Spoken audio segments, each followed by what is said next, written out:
By the way, did you know that Scrabble was invented by an architect from the United States? No, I always thought this was a game from England. But don't digress, it's your turn.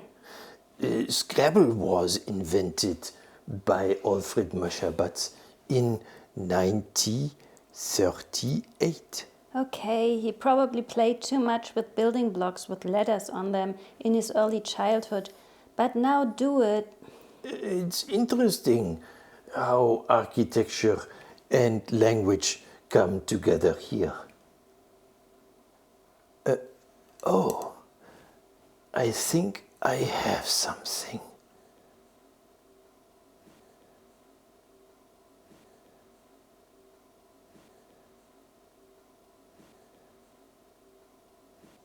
Jill, come on.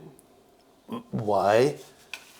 That's not possible. That's not a word. No, it isn't. You know that very well. You explained it yourself in your seminar on Foucault. Yeah, when I talk about Scrabble and say that's exactly what an enunciation or utterance is. A-Z-E-R-T. First of all, this is only the order of a few keys on French typewriters. On American ones, it says QWERT. But this key sequence can only become an utterance under certain conditions, right? Foucault talks about this in the archaeology of knowledge. And the real question at stake is how one actually defines the smallest unit of discourse, the statement, or rather the utterance. The issue is how the utterance differs from entities such as the sentence, the proposition, or the speech act. In that context, Foucault explains what an utterance is and what it is not. Here is how I discuss this in my seminar. I quote, what does not constitute an utterance? Letters picked at random. Literally a handful of letters. A handful of letters is not an utterance. Letters that are picked at random literally do not constitute an utterance. You see this intelligent game, Scrabble, yeah? You take a handful of letters and you have a handful of letters in your hand. That's not an utterance.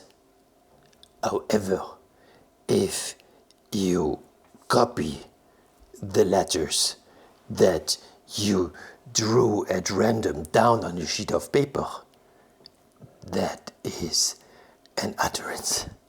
If you copy them down, then it becomes an utterance. Yes, yes, yes. You say all this in your seminar, and later on, a bit shorter at the beginning of your book about Foucault. But that doesn't help us here. Either is not a word. You have to lay something else. Don't you have two S? Then you could make assert out of it.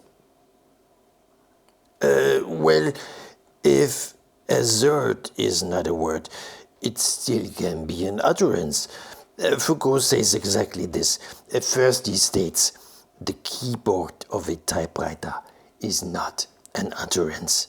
But he also says, and I quote again, all that is required is that the signs be given, that I copy them onto a sheet of paper for an utterance to emerge. The utterance of the letters of the alphabet in an order that makes the typing of them easier, and the utterance of a random group of letters. But nobody understands that. I know what comes next. Just because you want to win, you quote the next completely incomprehensible sentence from the archaeology of knowledge. A series of signs will become an utterance on condition that it possesses something else, a specific relation that concerns itself. I would have. That's right. But not because I want to win. Foucault is very unclear here, very dark, but at the same time a quite wonderful insight is waiting for us, namely that utterances are doubles, that they refer to and are based on repetitions, that they relate to other utterances, and in that they follow certain rules. So it's like a game, except that the rules are not given in advance in a manual, but are, so to speak, developed and determined by the game itself? Exactly. Well, it is certainly interesting that you once gave a seminar on Foucault, but what we are playing here is called Scrabble and not discourse. Right. I just wanted to remind you how closely Foucault intertwines the problem of language with the question of architecture.